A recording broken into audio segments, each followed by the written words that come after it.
오늘은 오만과 편견이라는 제목을 가지고 말씀을 좀 전하려고 합니다. 영국에서 이제 가장 사랑하는 문학 작가가 이 셰익스피어라고 하고요. 두 번째로 사랑받는 사람이 바로 이 여성 작가인 제인 오스틴인데, 이 제인 오스틴의 작품이 바로 오만과 편견이죠. 이 오만과 편견은 사랑하는 남녀 간의 이야기를 다루고 있지만, 그 이면에는 인간의 본성을 드러내고 있습니다. 오만함과 편견이 우리에게 다 있다라는 것이죠. 오만함 어떻습니까? 우리가 오만하면 어때요? 사람들이 내게 오는 것을 막습니다. 교만하면요, 다른 사람들이 내게 오는 것을 막게 돼요. 그리고 우리가 편견을 갖게 되면 어떻게 해요? 편견을 가지면 우리가 다른 사람들에게 접근하기가 어렵죠. 즉, 오만과 편견, 우리나 누구나 갖고 있는 이 인간의 본성이 우리 때로는 사람들과의 만남과 새로운 일들을 경험하게 하는데 제한을 둘 수 있다라는 것입니다. 오늘 본문인 사도행전 11장 1절에서 10절을 말씀을 통해 하나님께서 이 베드로가 이방인에 대해 갖고 있던 편견을 어떻게 깨트리는지, 그리고 우리 삶에도 여전히 이 자리 잡고 있는 이 오만과 편견을 어떻게 넘어야 할지 함께 생각해 보는 시간 갖기를 원합니다. 우리가 여행을 하는 목적은 이제 리프레시를 하는 것도 있지만, 참 좋은 여행은 무엇입니까? 새로운 것들을 이제 경험하는 거죠. 새로운 것들을 경험하고 낯선 문화를 만나는 것, 이 여행이 주는 즐거움이 아닐까 생각을 합니다. 새로운 곳에서 좋은 것들을 보고 먹는 즐거움이 있죠. 얼마 전에 저희가 이제 선교팀이 인도네시아를 다녀왔습니다. 저는 개인적으로 동남아시아는 처음 다녀왔어요. 처음 다녀왔는데 이 선교로 갔지만 거기서 새로운 문화를 경험하고 돌아와서 깨닫는 것들이 있었습니다. 그러나 한편으로는 한 번의 이 경험이 이 편견을 낳게 될 수도 있겠다라는 생각을 가졌어요. 동남아시아, 특별히 인도네시아 참 아름다운 곳인데 오토바이들이 너무 많더라고요. 그래서 운전하는 게 참 쉽지 않겠다, 이런 생각을 이제 갖게 됐는데, 어떻게 보면 이것이 또 저만의 편견일 수도 있겠다. 음식을 먹고 짜게 느껴지면 인도네시아나 동남아 음식은 좀 짜겠구나. 어쩌면 이것이 단 한 번에 갖게 되는 이 편견이 생길 수도 있겠다라는 생각이 들기는 했습니다. 사실 이런 식의 경험은 단순히 낯선 땅에 가서 여행이나 선교를 통해서만 경험되는 게 아니라 우리 신앙생활 안에서도, 사회생활 속에서도, 심지어 가족관계 안에서도 얼마든지 일어나요. 사람들과의 대화를 통해서 한두 번 이야기를 하고 우리는 쉽게 판단을 하죠. 이 사람은 이런 사람이야. 저도 그런 것 같아요. 짧게 누군가를 만나고 길지 않은 시간이지만 대화를 하고 나서 돌아가면 나름대로 그 사람에 대한 편견을 가지게 된다는 거예요.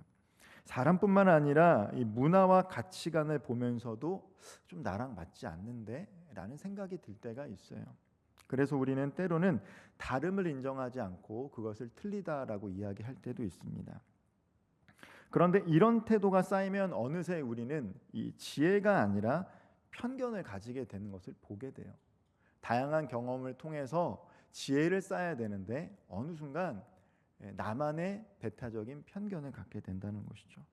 그리고 그 편견을 고집하는 태도, 곧 오만함은 우리의 마음을 굳게 만들어 버리기도 합니다. 오늘 본문인 사도행전 11장은 사도행전 10장의 사건을 다시 한번 요약하고 있어요. 사도행전 10장에는 어떤 내용이 있습니까? 로마의 백부장인 이 경관한 고넬료라는 사람이 성령을 체험하는 사건이 기록되어 있습니다. 문제는 이것을 들은 예루살렘의 유대인들이 베드로에게 따져 물었다라는 거예요. 성령의 역사가 우리뿐만 아니라 이방인들에게도 일어났습니다라고 들었을 때 놀라고, 하나님은 사람을 구별하지 않고 구원하시는구나, 하나님은 능력의 하나님이시구나, 이렇게 찬양을 해야 되는데, 안타깝게도 베드로가 이렇게 선교 보고를 했을 때 예루살렘에 있던 그리스도인들이 했던 말은 따졌다라는 거예요. 오늘 함께 읽었던 본문 11장 3절 말씀을 제가 한번 읽어보도록 하겠습니다. 이르되 내가 무할레자의 집에 들어가 함께 먹었다 하니, 이방인이었던 고넬료와 그의 가족이 하나님의 영을 받아서 하나님의 사람이 되었다라는 게 중요한 게 아니에요. 이 사람들에게 뭐가 중요해요? 너가 왜 이방인의 집에 들어가서 그들과 함께 식사했느냐? 이것에 대해서 따지고 물었다라는 거예요. 안타깝죠. 안타깝습니다. 우리는 이미 복음을 통해서 예수님은 모든 사람을 사랑하시는 분이시다라는 사실을 알고 있어요. 그런데 그 시대를 살았던 이방인들은 유대인들에게 그런 존재는 아니었던 것 같아요. 받아들일 수 없는 존재였어요. 율법을 통해 철저히 정결함을 지키고 살아왔던 이들일수록 이방인들과 말도 섞지 않았고요, 함께 식사도 하지 않았습니다. 나중에 갈라디아서를 보면 이 사도였던 베드로가 이방인들과 식사를 하고 있을 때 초대교회의 기둥과 같은 야고보가 보낸 사람들을 만날 때쯤 식사하다가 도망가는 게 기록이 돼 있어요. 그만큼 아직도 이방인에 대한 편견이 있었다라는 것을 초대교회 공동체 안에서 우리가 말씀을 통해서 읽을 수 있다라는 것이죠. 베드로도 유대 문화 속에서 오랜 시간 자랐던 사람이었다라는 것을 우리는 기억해야 돼요. 오늘날 우리가 읽을 때는 왜 그랬을까라는 생각이 들지만 사실 베드로도 유대교 전통에서 오랜 시간 자라왔던 사람이기 때문에 이방인들과 함께 대화를 하거나 식사하는 것이 터부시 되었기 때문에 그것이 자연스럽게 받아들이기가 어려웠다라는 것들을 우리는 사실 염두에 둬야 됩니다. 하나님께서는 그런데 그 편견의 벽을 철저히 무너뜨리기로 작정하셨어요. 사도행전 11장은 매우 중요합니다. 이제 선교의 문이 열리는 거죠. 복음은 유대인들에게만 있는 것이 아니라 이방인들에게도 복음이 받아들일 수 있다라는 거예요.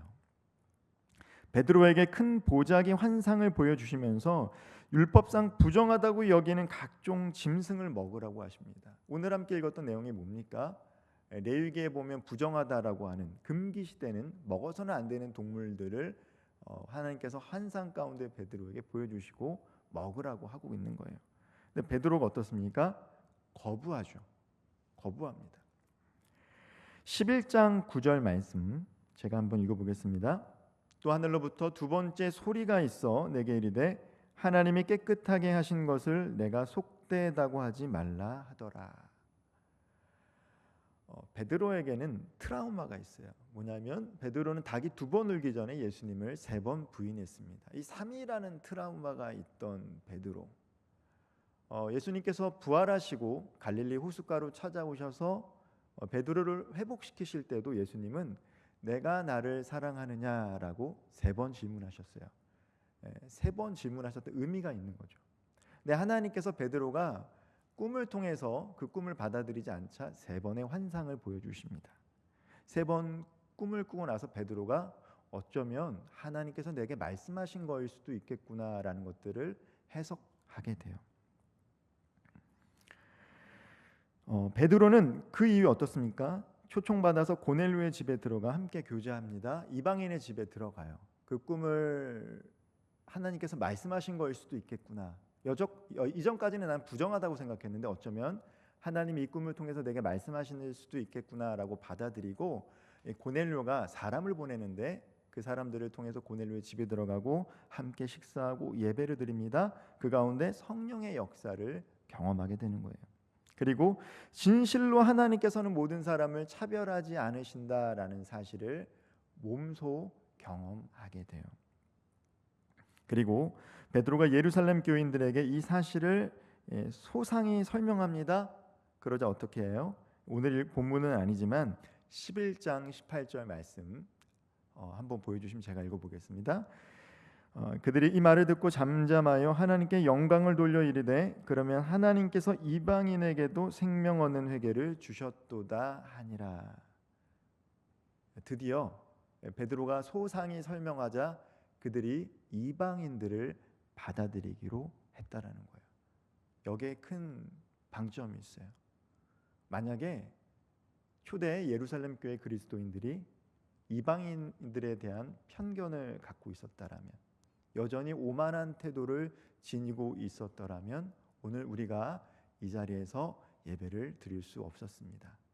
그런데 겸손하게도 그것이 하나님의 뜻일 수 있겠구나, 그리고 그 편견의 벽을 뛰어넘어서 이방인들에게 복음을 증거할 때 비로소 복음은 예루살렘과 온 유대와 사마리아와 땅끝까지 이르렀고 2000년이 지난 동아시아에 사는 우리들 또한 그 복음을 받아들이고 하나님을 예배하는 자가 된 거예요. 우리는 이 짧은 본문에서 뿌리 깊은 편견이 어떻게 깨어지는가를 확인했어요. 베드로는 사실 예수님을 따라다니면서 갈릴리에서 수많은 이적과 기적을 경험했습니다. 오순절날 성령 체험도 했어요. 근데 여러분, 우리가 잘 알아야 되는데 사람은 쉽게 바뀌지 않습니다. 놀라운 이적과 기적을 경험한다 할지라도, 하나님의 성령을 경험한다 할지라도 우리의 속사람이 그렇게 쉽게 바뀌지 않아요. 단 한 번의 예배, 단 한 번의 체험으로 사람은 그렇게 쉽게 바뀌지 않는다라는 것을 우리는 말씀을 통해서 알게 돼요. 베드로는요, 성령을 체험했음에도 불구하고 이방인은 부정하다는 편견이 남아 있었습니다. 한 사람이 아무리 큰 은혜를 받아도 오래전부터 몸에 배어있던 생각과 가치관과 죄된 습관을 한꺼번에 벗어버리기는 힘들어요. 사람이기 때문에 그렇습니다. 한 번에 변하기는 어렵습니다. 그러나 하나님께서는 그 벽을 뛰어넘게 하셨어요. 복음이 모든 사람에게 확장되도록 강권적으로 역사하도록 하셨어요. 이 사도행전 11장은 초대교회가 유대 중심에서 드디어 이방인에게 복음을 증거하는데 매우 중요한 역할을 하는 장면이 기록되어 있다라는 거예요. 그렇다면 오늘 이 말씀을 우리 삶 가운데 어떻게 적용해 볼 수 있을까요?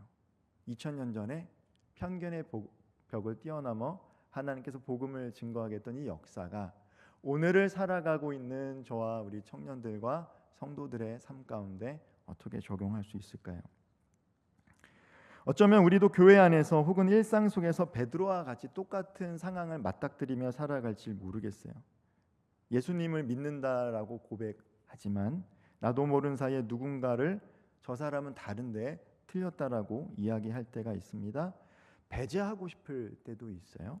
혹은 어떤 특정한 문화나 그룹에 대해서 그들은 안 된다라는 편견을 가지고 살아갈지도 모르겠습니다. 그래서 나만의 선이 있죠. 경계선이 있는 거예요. 자기만의. 그 선을 넘는 것을 용납하지 않게 되기도 합니다. 때로는 우리는 우리가 믿어왔던 경험을 상대방에 강요할 때도 있어요. 내가 이렇게 기도했더니 응답되더라. 너도 이렇게 기도해라. 이런 방식으로 신앙생활해라 라고 강요할 때가 있습니다. 아마도 여러분들보다는 제가 더 강요할 때가 많겠죠. 이런 식으로 하십시오. 근데 사실 이것도 편견인 거죠.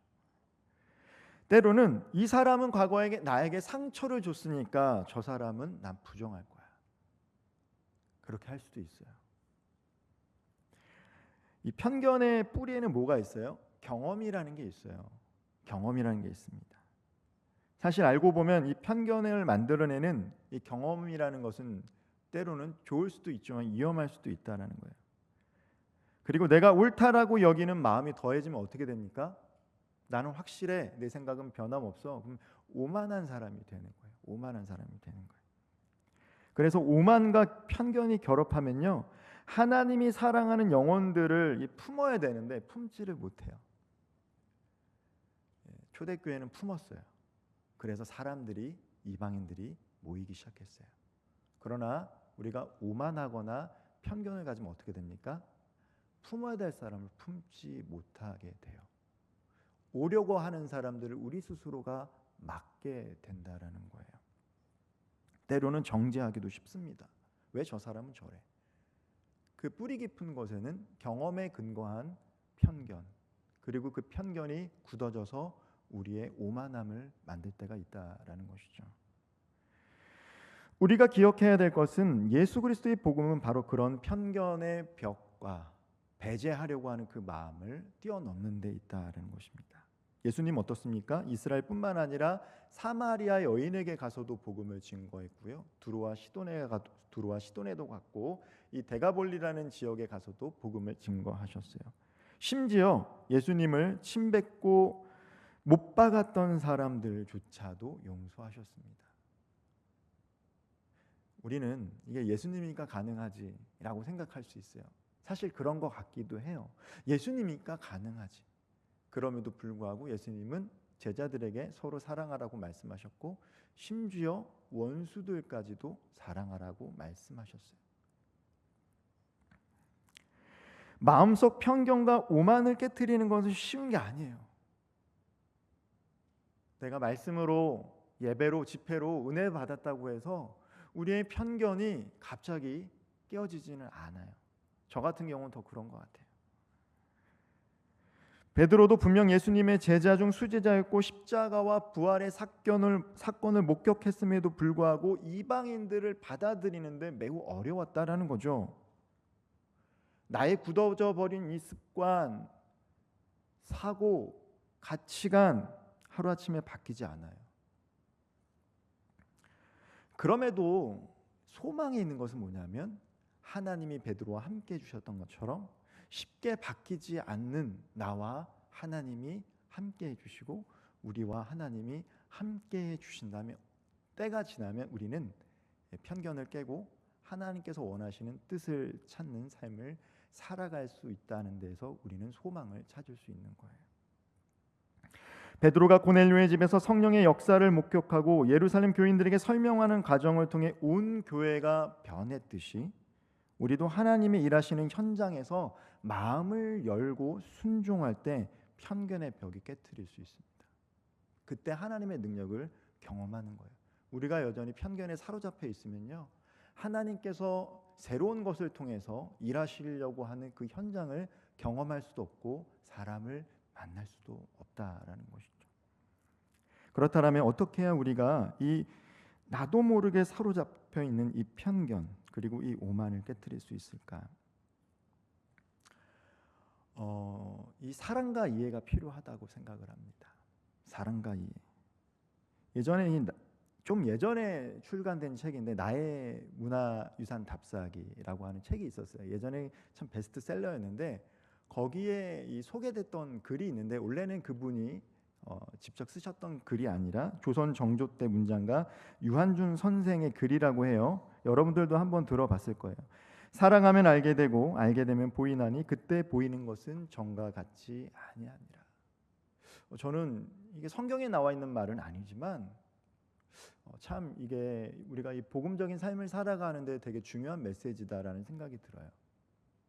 내가 똑같은 것을 바라볼 때 편견에 사로잡히지 않고 다르게 바라보길 원한다라면 나는 어떻게 해야 되는가? 먼저는 그 사물과 대상 혹은 타자를 향한 사랑하는 마음이 있어야 된다는 거예요. 그게 없이는요 어려워요. 사랑하는 마음이 있을 때 더불어 이해하려고 할 때 우리는 비로소 상대방을, 문화를, 그룹을 받아들일 수 있습니다. 그리고 이것은 하나님에게 대한 신앙으로도 적용이 될 수 있어요. 놀라운 이적과 기적을 통해서 나는 하나님을 알고 싶다라고 하지만 하나님을 알려면 어떻게 됩니까? 내가 먼저 하나님을 사랑하고자 하는 마음이 있어야 돼요. 그러면 하나님께서 하신 일들을 이해하기 시작해요.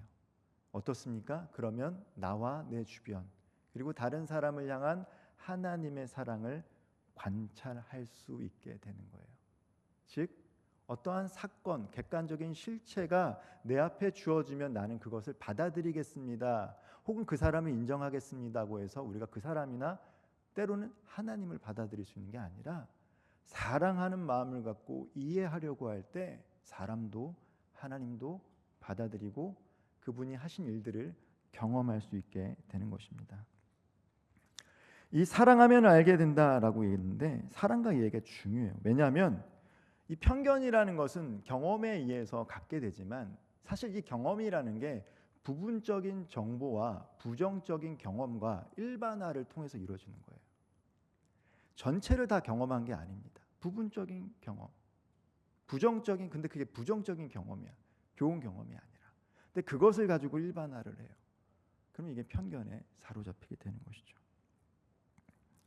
하지만 한 사람을 진정으로 사랑하려고 마음 먹으면 마음을 먹어야 됩니다. 저절로 사랑하기가 쉽지 않아요. 사랑이라는 것은 감정이 아닙니다. 의지가 동반된 거예요. 그 사람을 더 알아보려고 노력하면 어떻습니까? 그의 배경, 살아온 이야기, 왜 저 사람이 저렇게 말하고 행동할까를 조금은 이해할 수 있게 돼요.